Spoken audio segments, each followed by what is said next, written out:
अॻे साईं घर हूंदा हुया कच्चा, उन घर जे कच्चे जे साम्हूं हिकिड़ो चुगलखोर माण्हू बीठो हुयो।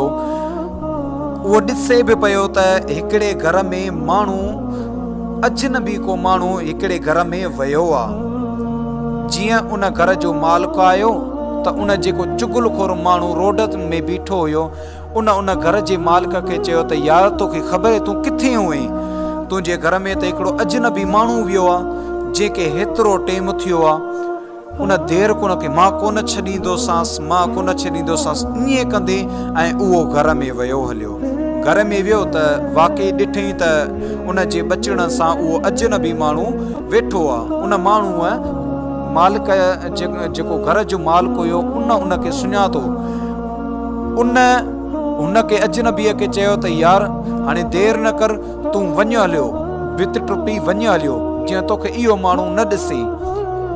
उहो जीअं वियो हलियो, टुपी भित वियो हलियो। अॻे वण हूंदा हुया, वणनि जी ओड़ में केरु ॾिसण में न ईंदो हुयो, जीअं त तूं लिकी या टुपी वञी, जल्दी कर, देरि न कर। जीअं ॿाहिरि वियो त उहो चुगलखोर माण्हू वेठो हुयो। उनखे चयऊं त तो मूंसां कूड़ हयो आहे, तो मुंहिंजे घर खे फिटाइणो थो चाहीं। चई त न यार, मूंखे अलाह जो कसम आहे, मूं तुंहिंजे घर में अजनबी माण्हू ईंदे ॾिठो आहे। चई त अच मूंखे ॾेखार। जीअं उन चुगलखोर खे वठी आयो घर में, सॼो घर ॾेखारियसि, को बि माण्हू न हुयो। हू मथे खे हथ ॾेई वेही रहियो त इहो छा थी वियो, मूं त माण्हू ॾिठो, हींअर माण्हू छो कोन्हे को। हाणे जेको घर जो मालिक उन पंहिंजी घर वारीअ जी इज़त बचाई, उन पंहिंजे घर जी इज़त बचाई। उहो जहिड़े खां बची वियो, उहो खूननि खां बची वियो।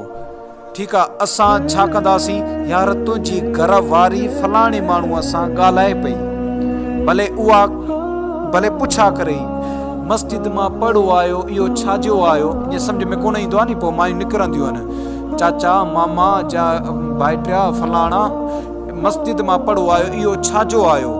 त ओॾी महिल वरी के माण्हू ॾिसंदा आहिनि, फौरन उन जे मुड़ुस खे इतला ॾींदा आहिनि। उहो माना पुछंदा के खाना आहिनि, फौरन उन माईअ जे मथां एक्शन खणंदा आहिनि, या उनखे तलाक ॾींदा आहिनि, या उनखे पादर हणंदा आहिनि, या उन ते माना को न को एक्शन लाज़िमी खणंदा आहिनि। पुछंदा के खाना आहिनि, तूं कंहिंसां मिली आहे, तोखे कंहिं ॾिठो, यानी तो छा